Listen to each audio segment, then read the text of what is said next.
Pernah nggak sih kamu merasa emosimu nggak stabil, cemas berlebihan, atau tiba-tiba kehilangan semangat tanpa sebab yang jelas?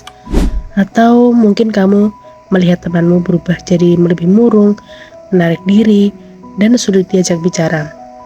Kalau iya, bisa jadi itu adalah bagian dari masalah kesehatan mental yang masuk dalam kajian psikologi abnormal.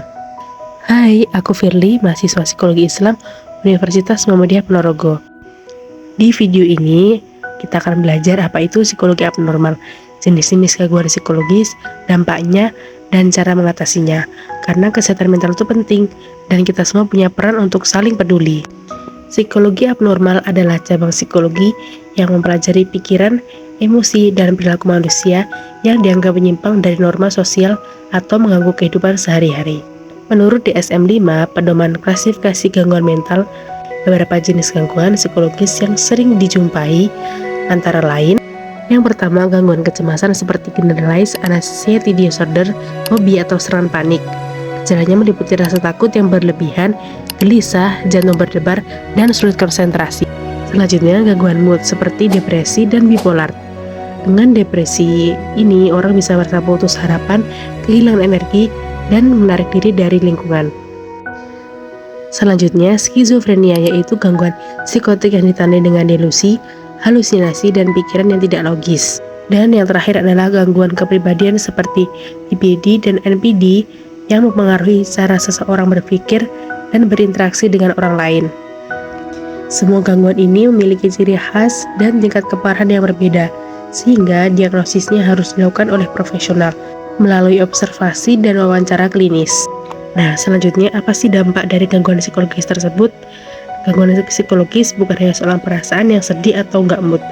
Dampaknya bisa sangat luas loh, baik untuk individu maupun lingkungannya. Seseorang yang mengalami gangguan mental bisa kehilangan kemampuan untuk bekerja, belajar, atau membina hubungan sosial. Tak jarang mereka juga mengalami gangguan fisik karena stres dan kecemasan yang terus-menerus bisa memicu penyakit seperti tekanan darah tinggi atau gangguan pencernaan. Lebih parahnya lagi, jika tidak ditangani, bisa menimbulkan isolasi sosial, ketergantungan zat, bahkan resiko bunuh diri. Ini alasannya penting kita memahami dan peduli terhadap kondisi ini. Lalu bagaimana cara mengatasi gangguan psikologis tersebut?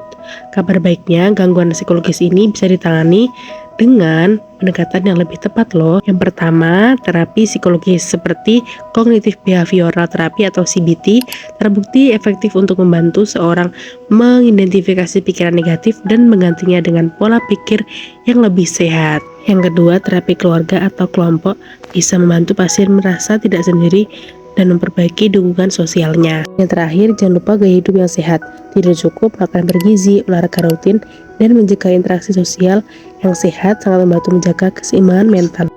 Yang terpenting adalah jangan malu untuk minta bantuan. Konsultasi ke psikolog atau psikiater bukan tanda kelemahan, tapi bukti bahwa kamu peduli dengan dirimu sendiri. Jadi, kesimpulan dari video ini adalah kesehatan mental itu sama pentingnya dengan kesehatan fisik. Kita semua bisa mengalami masa sulit dan itu bukan aib. Yang jadi masalah adalah kalau kita diam dan mengabaikannya. Mulailah dengan mengenali dirimu sendiri, jujur pada perasaanmu, dan jangan ragu untuk cerita ke orang yang kamu percaya. Kalau butuh bantuan profesional, itu sah-sah aja. Yuk kita ubah stigma jadi pemahaman. Karena semua orang termasuk kamu dan aku berhak untuk merasa tenang, didengar, dan disembuhkan. Terima kasih sudah menonton, sampai jumpa, semoga bermanfaat.